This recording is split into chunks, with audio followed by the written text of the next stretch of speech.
Hello students, this is part 3. In this video we will discuss about basic terms and definition.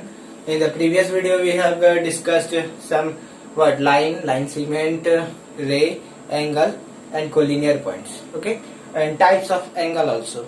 And in this video we will discuss complementary angle and supplementary angle and adjacent angle. Okay, then first is complementary angle. Complementary angle is what? Sum of two angles. Sum of two angles is 90 degree is called complementary angle. दो angle का सम कितना हो 90 degree का हो उसको हम लोग complementary angle कहेंगे. एग्जांपल ये 30 डिग्री का एंगल है और दूसरा हमारे पास एक 60 डिग्री का एंगल है, तो इसको टोटल ऐड करेंगे कितना मिलेगा आपका 90 डिग्री का एंगल मिलेगा. समझ में आ रहा है? तो ये आपका हो गया क्या कॉम्प्लीमेंट्री एंगल हो गया. इसके बाद से और भी है एक चीज और इसमें ध्यान देंगे कि this complementary angle are complement to each other. Okay, means ये 30 डिग्री जो है 60 डिग्री का कॉम्प्लीमेंट है और 60 डिग्री का कॉम्प्लीमेंट क्या है 30 डिग्री का है. तो ये इसमें क्या होता है कि complementary angle are complement to each other होता है. ठीक है, एग्जाम्पल एक 0 डिग्री का एंगल का कॉम्प्लीमेंट क्या होगा 90 डिग्री और 90 डिग्री का कॉम्प्लीमेंट क्या होगा 0 डिग्री होगा. तो ये आपका कुछ एग्जांपल्स है. समझ में आ रहा है व्हाट इज कॉम्प्लीमेंट एंगल. अगर हम पूछे क्या what is the complementary of 10 degree angle, then answer क्या होगा आपका तो 80 डिग्री एंगल. इसके बाद से क्या है आपका सप्लीमेंट्री एंगल. तो सप्लीमेंट्री एंगल क्या है इसी तरह है. कॉम्प्लीमेंट्री में 90 डिग्री है और इसमें क्या है sum of two angle is what sum of two angle is 180 degree is called supplementary angle. समझ में आ रहा है? दो एंगल का सम क्या होगा कि सम कितना हो 180 डिग्री हो तो उसको सप्लीमेंट्री एंगल करेंगे. एग्जांपल में एक ले लेते हैं क्या, ये आपका हो गया 40 डिग्री और दूसरा एक और एग्जांपल हम लिए ये कितना डिग्री हो गया आपका 140 डिग्री. इस दोनों का सम करेंगे तो कितना मिलेगा आपको तो 180 डिग्री का एंगल मिलेगा. तो इसको हम क्या बोलेंगे कि ये आपका सप्लीमेंट्री एंगल है. And these two angles are supplement to each other. और ये दोनों क्या होगा सप्लीमेंट होगा किसका एक दूसरे का 40 का 140 और 140 का 40 डिग्री एंगल हो जाएगा. समझ में आ रहा है? एग्जांपल में कुछ दे देंगे क्या what is the complement angle supplementary angle of 60 degree. Then supplementary angle of 60 degree is what 120 degree. और फाइंड करना हो तो 180 माइनस क्या करेंगे 60 करेंगे दैट इज व्हाट 120 डिग्री. तो ऐसे करके हम लोग फाइंड कर सकते हैं. और ये सप्लीमेंट होता है क्या एक दूसरे का सप्लीमेंट होता है. समझ में आ रहा है? और एक बात और ध्यान देते हैं, जैसे प्रीवियस वीडियो में थोड़ा सा हमारा यहाँ पे एक कट गया था, तो उसको आप लोग जैसे जैसे हम बोल रहे हैं वैसे वैसे आप लोग लिख लेंगे उसको. शायद हम उसमें ऐसा ही कुछ बताए हुए हैं कि ये आपका एंगल है और ये ए है बी है और ये सी है, तो इसको हम लोग डिनोट करेंगे एंगल ए बी सी और एंगल सी, ये सी है पॉइंट. ठीक है, सी बी ए और एंगल बी. यही आपका कटा हुआ था प्रीवियस वीडियो में, तो आप लोग इसको ध्यान दे देंगे. समझ में आ रहा है? चलिए, तो कॉम्प्लीमेंट्री एंगल और सप्लीमेंट्री एंगल क्लियर है. अब इसके बाद से हम लोग आते हैं क्या adjacent angle. What is adjacent angle समझते हैं कि एडजेसेंट एंगल क्या होगा. तो एडजेसेंट एंगल आपका क्या हो गया एडजेसेंट एंगल, इसका कुछ क्राइटेरिया है. ठीक है, two angles are said to be adjacent. Two angles are said to be adjacent. First जो है इसमें क्राइटेरिया क्या होना चाहिए कि कॉमन वर्टेक्स होना चाहिए. क्या होना चाहिए common vertex. Two angles are said to be adjacent if first is what common vertex, second common arm. Second क्या होना चाहिए आपका तो कॉमन आर्म होना चाहिए. और थर्ड जो होना चाहिए वो क्या होना चाहिए कि नॉन कॉमन आर्म. इसमें नॉन कॉमन जो आर्म होगा वो आपका क्या होगा तो अपोजिट टू कॉमन आर्म होगा. Opposite to common arm. समझ में आ रहा है? ये जब एंगल बनता है तो ये एंगल का ये जो रे है तो इसमें हम क्या बोलेंगे ये ए बी एक आर्म हो गया और दूसरा बी सी एक आर्म हो गया. यही आपका आर्म होगा, किसका, एंगल का। तो इसको समझ में आया, common vertex, common arm and non common arm opposite to the common arm होना चाहिए। क्या होना चाहिए, दोनों एक दूसरे के अपोजिट होना चाहिए, या कहीं कहीं इसको दे देता है क्या, either of common arm, either side of common arm. ठीक है, तो देखते हैं अब इसको क्लियरली यहाँ पे समझते हैं। ये आपका एंगल हो गया, एकदम बिल्कुल ध्यान से देखेंगे, ये A B point C and D, ये आपके पास एंगल हो गया। समझ में आ रहा है, यहाँ पे देखिए यहाँ एंगल बन रहा है कि ये, और ये एंगल, यहाँ पे इतना हमारे पास एंगल बन रहा है। अब इसमें से कोई भी 2 एंगल्स लेते हैं और देखते हैं कौन कौन हमारा एडजेसेंट होगा और कौन नहीं होगा। तो यहाँ पे एक एंगल, ये angle B A C and angle C A D. ठीक है, दोनों एंगल हम देखते हैं और क्या देखते हैं कि ये कॉमन, अब ये आपका एडजेसेंट एंगल है या नहीं है।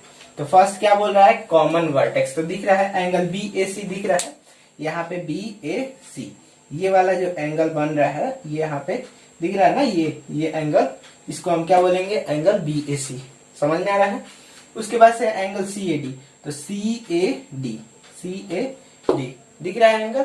अब इसमें देखिए क्या कि दोनों एंगल में कॉमन वर्टेक्स है, यानी एक तो मिल गया, कॉमन वर्टेक्स मिल गया। क्या है आपका कॉमन वर्टेक्स, आपका हो गया क्या, वर्टेक्स आपका ए। समझ में आ रहा है। दूसरा क्या, कॉमन आर्म, कॉमन आर्म है कि नहीं, तो बी ए सी, यहाँ पे B A C and C A D, common arm क्या हो गया आपका, तो ये हो गया। दिख रहा है ना, दोनों में क्या है यहां से भी देख सकते हैं ए हो गया, और यहाँ पे कॉमन आर्म दिख रहा है ए सी सी ए, तो कॉमन आर्म आपका क्या हो गया, तो ए सी हो गया। क्लियर है। दूसरा क्या कि नॉन कॉमन आर्म। अब नॉन कॉमन आर्म कौन कौन बचा है, कि ये बचा है कि ये बचा, देखना है क्या कि ये दोनों जो है आपका अपोजिट टू कॉमन आर्म है कि नहीं, या either side of common arm है कि नहीं। समझ में आ रहा है।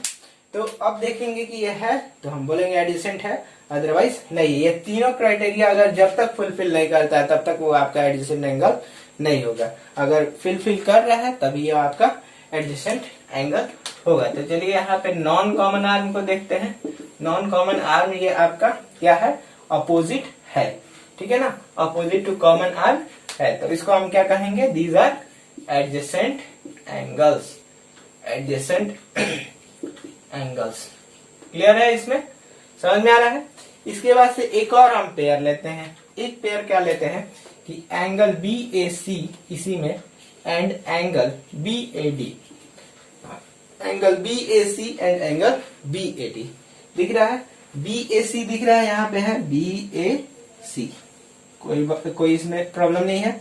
और बी ए डी यहाँ पे हो गया। दोनों में कॉमन वर्टेक्स क्या है आपका, ए है कॉमन वर्टेक्स, तो कॉमन वर्टेक्स आपका हो गया क्या, ए। समझ में आ रहा है, कॉमन वर्टेक्स, वर्टेक्स का मतलब पॉइंट, ए हो गया। इसके बाद से वर्टेक्स हो गया कॉमन आर्म। देखते हैं तो कॉमन आर्म आपका है कि नहीं, तो बी ए सी और B A D, common arm कौन सा दिख रहा है, ये वाला दिख रहा है ना, B A C and B A D. Common arm क्या हुआ आपका, तो ए डी हो गया। अब बचा क्या नॉन कॉमन आर्म, ये तो आपका कॉमन आर्म हो गया। नॉन कॉमन आर्म कौन कौन बचा, ये दोनों होगा। अब देखते हैं क्या कि ये है या नहीं है, तो बिल्कुल नहीं है, बिकॉज ये क्या है आपका कि एक ही साइड है। क्या है, एक ही साइड है, तो हम इसको क्या बोलेंगे कि ये आपका एडजेसेंट एंगल का पेयर नहीं है। इसके बाद से एक और देख लेते हैं, क्या angle D A C and angle D A B, angle D A C and angle D A B. देख के आप लोग बताइए कि ये क्या होगा, इसको आप लोग कमेंट में बताएंगे। ओके, तो अब आते हैं हम लोग कुछ एक और एग्जांपल लेते हैं। एक दूसरा एग्जांपल क्या लिए हैं, यहाँ पे हम ले रहे हैं एक, ये हमारे पास रे हो गया, यहाँ पी हो गया, क्यू हो गया और ये आर हो गया। एक और यहाँ एक हम यहाँ पे ले लेते हैं एस और यहाँ टी। दिख रहा है यहाँ पे एंगल क्यू पी आर, ठीक है, Q P R and angle R S T, दोनों एंगल में देखते हैं Q P R and angle R S T. इस दोनों में देखते हैं क्या कि कॉमन आर्म है, क्या है, पी आर है एंड नॉन कॉमन आर्म जो है अपोजिट टू है किसके, कॉमन आर्म के। समझ में आ रहा है। बट यहाँ पे कॉमन वर्टेक्स नहीं है। क्या कॉमन वर्टेक्स है? नहीं ना है। कॉमन वर्टेक्स यहाँ पे एक एस है, यहाँ पे पी है, इसमें कॉमन वर्टेक्स नहीं है। तो ये भी आपका जो होगा वो क्या होगा, कॉमन एडजेसेंट एंगल का पेयर नहीं होगा। समझ में आ रहा है। अब एक चीज और देखते हैं इसमें क्या, कि इसमें जो भी दो एडजेसेंट एंगल होगा, ठीक है, वो दो एडजेसेंट एंगल का सम क्या होगा, कि जो हमारे पास नॉन आर्म जो बच रहा है ना, उस आर्म से बना एंगल के इक्वल होगा। जैसे यहाँ पे देखिए कॉमन आर्म ये हो गया एडजेसेंट एंगल, क्या चीज, angle B A C plus angle C A D is equal to angle B A C and angle C A D. दिख रहा है ना, ये दोनों छोटा वाला मिलके क्या बनाएगा, एक बड़ा वाला बनाएगा। सिंपली समझिए, ये दोनों छोटा वाला एंगल मिलके क्या बनाएगा, तो ये बड़ा वाला एंगल बनाएगा। समझ में आ रहा है। कोई भी अगर दो एडजेसेंट एंगल है, ठीक है, तो उसमें क्या होगा कि उसका सम मिल करके नॉन कॉमन आर्म जो उसमें मिल रहा है उस एंगल के इक्वल होगा, यानी कि यहाँ पे डी ए बी के इक्वल होगा। तो भी हम इसको क्या कह सकते हैं, एडजेसेंट एंगल कह देंगे, या फिर एडजेसेंट एंगल अगर दिया हुआ है देन इसका ये प्रॉपर्टी है। सिंपली क्या समझना है आपको, कि ये आपका क्या है, ये आपका एंगल हो गया दोनों एडजेसेंट एंगल, ये छोटा वाला दोनों एंगल का सम क्या होगा, इस बड़ा वाला के इक्वल होगा। ये क्लियर है। तो नेक्स्ट है आपका क्या, लीनियर पेयर। ठीक है, लीनियर पेयर किसको कहेंगे, तो लीनियर पेयर हम किसको बोलेंगे, कि जो भी मतलब एंगल क्या हो, एडजेसेंट हो, ठीक है, और प्लस सप्लीमेंट हो, ठीक है, उसको क्या कहेंगे हम लोग, लीनियर पेयर कहेंगे। ठीक है, एडजेसेंट के साथ क्या होना चाहिए, सप्लीमेंट। सप्लीमेंट का मतलब क्या, कि दोनों एंगल का सम 180 डिग्री, और एडजेसेंट तो अभी आप प्रीवियसली समझे हैं कि व्हाट इज एडजेसेंट। तो ये आपका हो गया क्या, जब भी एक स्ट्रेट लाइन फॉर्म्ड होगा, समझ में आ रहा है, और उस पर कोई रे एक स्टैंड होगा, तभी जाकर के ये क्या बनेगा, आपका एडजेसेंट प्लस सप्लीमेंट बनेगा। इस दोनों एंगल का सम क्या होगा आपका, तो 180 डिग्री। तो इसी को हम क्या कहेंगे, लीनियर पेयर। तो क्या बोलेंगे कि two adjacent angles are said to be linear pair if they are adjacent. Okay, कोई भी two angles are said to be linear pair. ठीक है, if क्या चीज, if adjacent sum of adjacent angle, ठीक है, sum of adjacent angle is 180 degree. 180 degree समझ में आ रहा है। तो दोनों एंगल का सम क्या हो जाए, 180 डिग्री हो जाए, तो उसको हम क्या बोलेंगे, लीनियर पेयर बोलेंगे। ठीक है, और ये दोनों नॉन कॉमन आर्म, इसमें ऐसे भी बोल सकते हैं क्या, कि किसी एडजेसेंट एंगल का अगर नॉन कॉमन आर्म क्या हो, कि एक अपोजिट रे हो। ठीक है, नॉन कॉमन आर्म इसमें कौन कौन है, ए बी है और बी सी है ना। यहाँ पे एडजेसेंट एंगल कौन कौन, ए बी डी एंड क्या चीज, B C, sorry C B D या डी बी सी। ठीक है, इस दोनों में क्या है, कि अगर ये नॉन कॉमन आर्म आपको क्या बना दे, कि अपोजिट रे हो जाए, तो इसको हम क्या कहेंगे, लीनियर पेयर कहेंगे। ठीक है, नेक्स्ट है आपका क्या, vertically opposite angle. Vertically opposite angle क्या होता है, ये ऑलरेडी आप लोग पढ़ चुके हैं। ठीक है, तो वर्टिकली अपोजिट एंगल्स क्या है, when two line intersect each other. ठीक है, then two angles are said to be vertically if they have no any common arm. ठीक है, दो क्या हो, कि इसमें दो ऐसे एंगल को लेंगे जिसमें क्या हो, आपके पास कोई कॉमन आर्म नहीं हो, तो उसको हम वर्टिकली अपोजिट कहेंगे। फर्स्ट ऑफ ऑल क्या होना चाहिए, टू लाइंस इंटरसेक्ट होना चाहिए। जैसे ए ये हो गया, बी हो गया, सी डी। ठीक है, ये टू लाइंस इंटरसेक्ट कर रहा है एट पॉइंट ओ। ठीक है, और इसमें क्या है, कि कोई भी टू एंगल्स लेंगे जिसमें क्या हो, नॉन कॉमन आर्म हो, तो उसको हम क्या कहेंगे, वर्टिकली अपोजिट एंगल कहेंगे। जैसे ये दोनों ले लेते हैं। ठीक है, तो इस दोनों में क्या है, ये आपका कौन सा एंगल है, तो ये आपका ए ओ डी।